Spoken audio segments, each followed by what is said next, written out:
ni hindi sinama pangalan namin. Anong issue nun? Anong ibig sabihin nun? You did it in bad faith. Di ba? O pagkatapos, na-expire. O paano ngayon?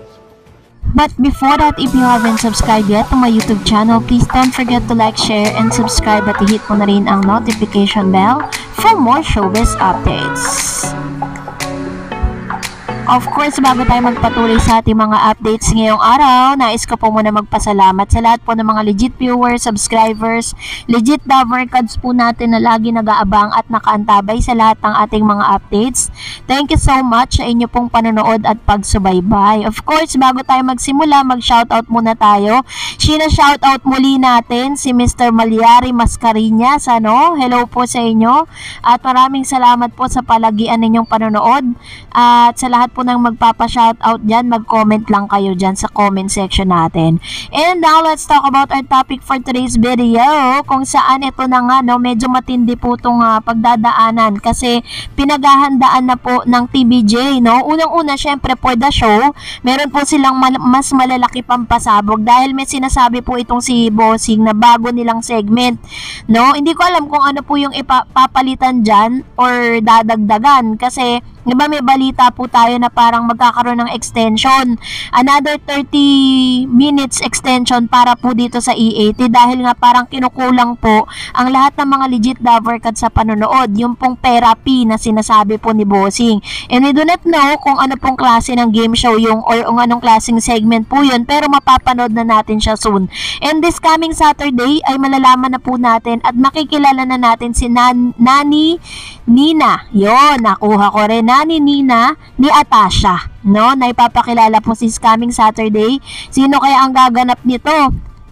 And yes, of course, ngayon naman ito po yung isa sa mga pinakaabangan po natin dahil po ang GMA at ang Tape Incorporated po ay haharap na muli dito po sa hukuman, sa korte, sa Marikina Regional Trial Court dahil magpipresent na po ng witness ang Tape at ang GMA Network kasi hindi po sila exempted sa kaso. Kahit na sabihin na natin na may injunction na or dumating na po yung temporary restraining order or injunction sa paggamit po ng titulong Itbulaga dito po sa tape, Pero still ongoing pa rin at tuloy pa rin po yung kaso ng TVJ. Wala po silang atrasan doon.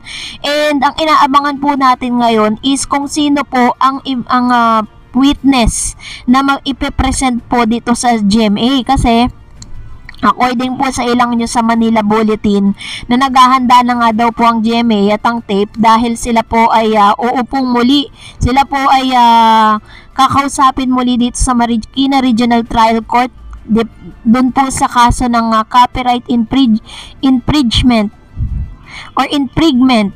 Paano ba natin na ipopronounce yan, So, whatever it is, basta yun po, copyright infringement, na kung saan, ito po yung i-final ng TVJ at ni Miss Jenny Pere against GMA and Tape Incorporated. Pero, alam nyo po ba, na meron pong lumabas na mga dokumento na nagsasabi na nag-expire na nga talaga, ang yung pong trademark na registration na ginawa ng tape without the consent of Tito Sotto. Nakita po nila yan na parang nung final nga daw di umano nito pong tape yung trademark na kasi siguro po ito po yung pagkakataon na yon kasi parang ito po yung pinaka-biggest lesson na natutunan kasi ni Tito Sen at ang TVJ na hindi sila pwedeng magtiwala kahit matagal na kayo magkatrabaho, magkakilala. Kailangan talaga lahat legal, kailangan on papers lahat. So pakinggan natin tong statement ni Tito Sen. Sabi sa amin ganun. Hindi namin alam 2011 nag-file ng trademark, kanila raw yung Itbulaga. Ni hindi sinama pangalan namin. Anong issue nun? Anong ibig sabihin nun? You did it in bad faith. Di ba? O pagkatapos, na-expire. O paano ngayon? Ito na nga yung pinaka-biggest resback po ng TVJ kasi matapos po nilang mabalitaan na yun nga nirehistro daw di umano ng tape ang trademark na Itbulaga without their consent. Ibig sabihin hindi sila isinama dun po sa trademark na yun. Kumbaga parang sa kanila lang yun, hindi katulad ng arrangement ngayon ng TVJ at ng nito pong TV5 na sabi nga po nito pong si CEO President Manny B. Pangilinan na hindi, they are not just talent of TV5 but they are also the owner ng nasabi pong noontime show. Yun po yung ilan sa mga pinanghawakan ng TVJ nung pumasok po sila sa TV5.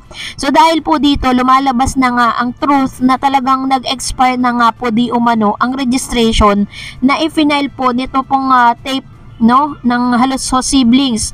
If I'm not mistaken, ang nag-file po nito yung mga anak na po ni Mr. Romeo Haloso Sr. Hindi po si Mr. Romeo. Kaya po talagang nagagalit po talaga ang TVJ dito po sa mga Haloso siblings na bigla na lang pumasok sa eksena. And talaga naman nagmamanage lang doon yung tatay nila. At ito pong si Mr. Tony Tobiera na isa sa mga naging hands-on po for the longest time dito sa EAT or dito sa Branded Eat Bulaga. So anyways, yun nga po, sana po natin na talagang magkakaroon na ng injunction at lalabas na po yan this coming October, last week of October. And ngayon mag-react naman tayo sa ilan sa mga komento ninyo patungkol sa last update natin. Lalaine Baba said, sa dami po ng sponsor nila, yung babala segment ang pinaikli na lang. Kaya sana po mas dagdagan nila ng 30 minutes kasi mas marami pa kaming pinapanood na commercial. Kaysa sa mga segment nila, mas marami pa silang sponsor ngayon kaysa nung nasa tape pa sila. True naman po, ito po real talk talaga to. Kapag bununod kayo ng EAT sa Free TV, mas marami pa po ang commercial kaysa po dun sa talagang segment, lalo na po pag gap 3 na, 'di ba? Nag-gap 3. Tapos papasok na yung wag kayong ganun oy, 'di ba? Kung saan parang 15 minutes lang umi-air yun, pero yung commercial breaks sobrang haba. Kaya nga talagang medyo, although happy problem po yan dahil more sponsors, the more money is coming, 'di ba? Sabi ni Miss Baby Sean, thank you sa lahat ng naniniwala sa TVJ. More power sa mga vloggers na always na sumusuporta sa TVJ. Thank you rin po, Miss Baby Sean. Miss Baby Chon. Yan, so kasama po kayo dun sa mga supporters, hindi lang po yung mga content creators or vloggers, no? But still, if without you guys, the TVJ and legit Daver Gods, they will not never have those support, no?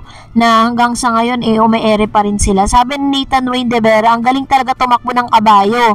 Pati yung pinangakong ayuda, tinakbuhan. Sana hindi na lang nagbitiw ng ganong salita kung hindi naman pala tuto pa rin paasa.